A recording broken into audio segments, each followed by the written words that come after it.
If you're a law firm owner who thinks like a business owner, not just a lawyer, this is for you. July 17th and 18th, we're hosting our next in-person mastermind in New York City. We're kicking off with a strategy workshop with Jessica Gonifas of Silver Peaks Accounting, dialing in your numbers so you can make smart CEO-level moves. Then it's straight into mastermind hot seats. No fluff, no filters, just real strategy, real feedback, and breakthroughs. Plus, we're hosting an exclusive dinner. Bring a plus one, connect deeply, and build the kind of relationships that transform businesses. If you're ready to think bigger, move faster, and scale smarter, get your mastermind ticket at maxlawevents.com.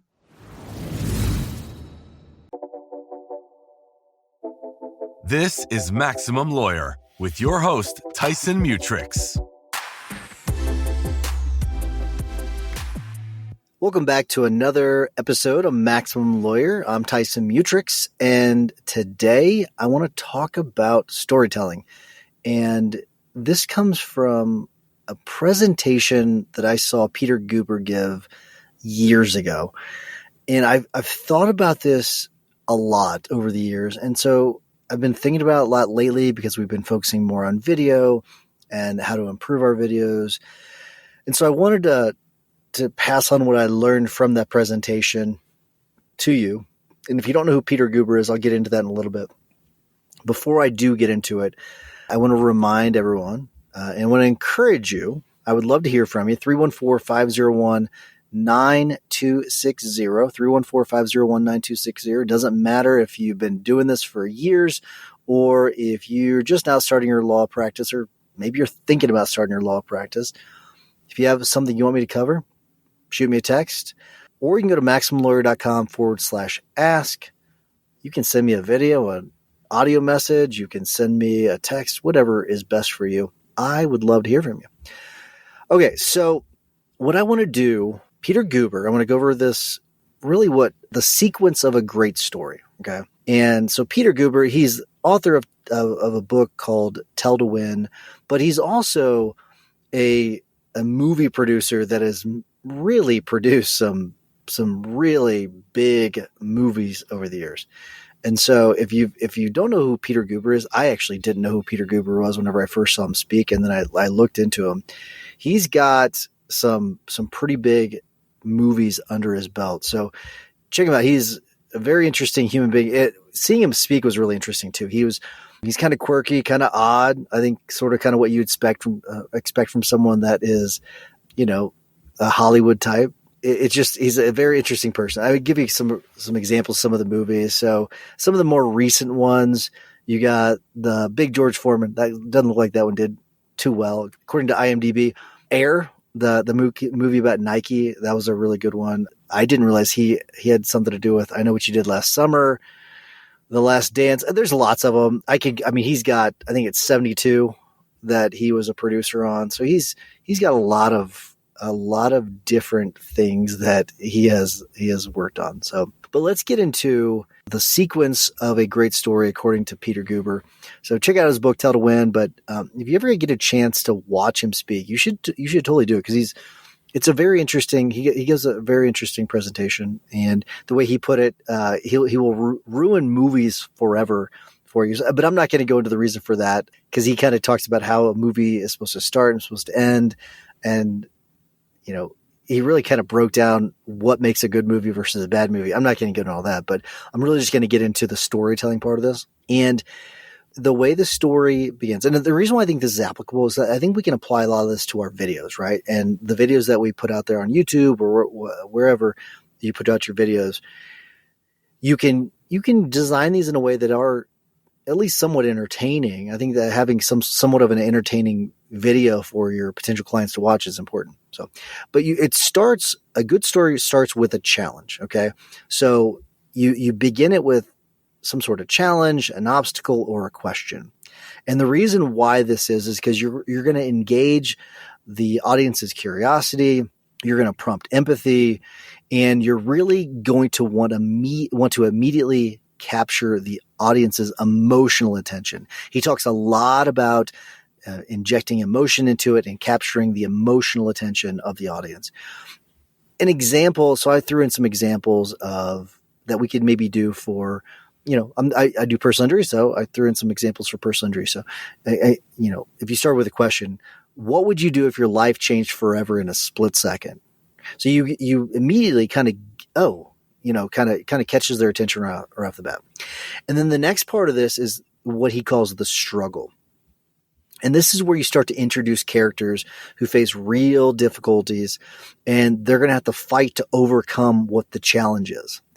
And this is where the audiences, they identify deeply with that struggle. Okay, so they see the struggle, they start to identify with the struggle, and then this starts to have them emotionally invest in that character's journey or characters' journeys.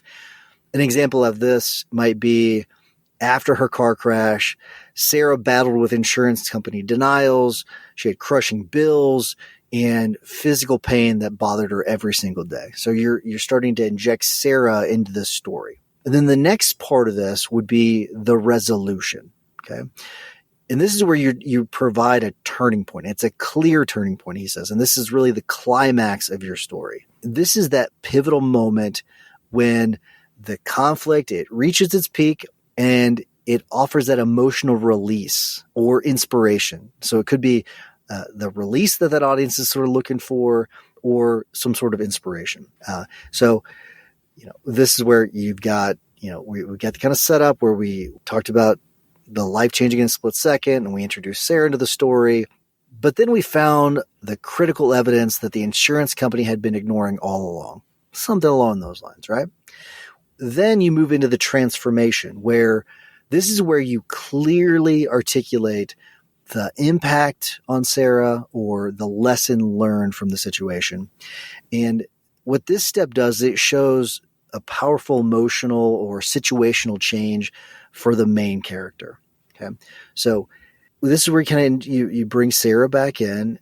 Sarah didn't just recover physically. She reclaimed her life, her dignity, and her hope. And so we've got that transformation, right? We got that key element. We got her the money she needs. And so she kind of got that hope back. She got her dignity back. She got her life back. And then the last part of this, and I thought this was kind of interesting because he calls it a call to action. It's interesting in a storytelling, context. I've never really heard of it called the call to action, but that's what he calls it.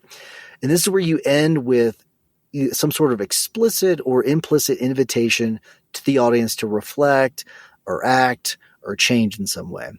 And this gives your story more of a practical, meaningful outcome beyond just the narrative itself, right? So you're adding it's sprinkling a little magic dust on top. So, for example, if you or someone you love has faced injustice yourself, no, you don't have to fight alone, right? That's where you hear something like that in a lot of, injury lawyer commercials, which I think is kind of interesting. That's probably what colored a little bit of how I designed that element of it, but you can choose your own call to action. So the sequence is, I'll go through it again, quick recap. You got your challenge, your struggle, your resolution, your transformation, and then your call to action.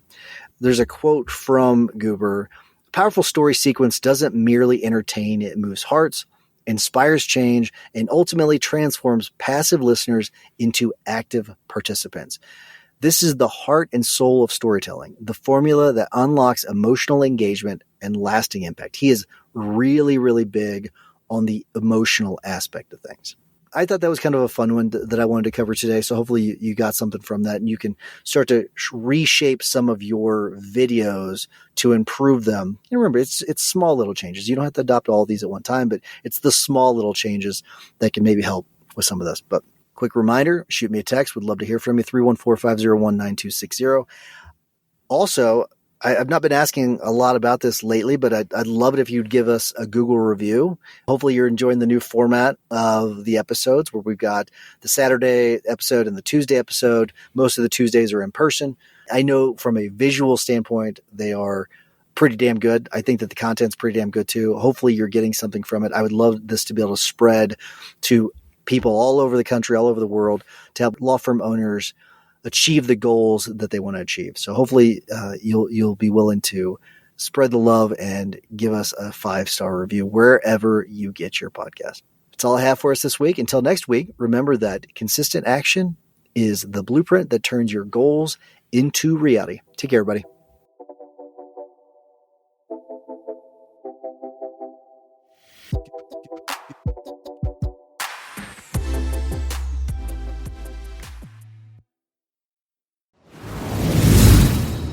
Real quick, before you head out, have you checked out the Guild yet? If you've been listening to this podcast or hanging out in the Maximum Lawyer Facebook group, you've probably heard us mention it. But if you haven't taken the next step, let me tell you, you're missing the best part of this community.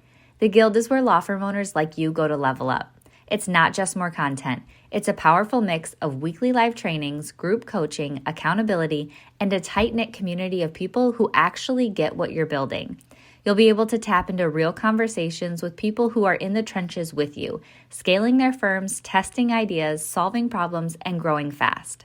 If you're serious about building a firm that runs like a business and not just a job, this is where you want to be. Go to maxlawguild.com and take that next step. We'll see you inside.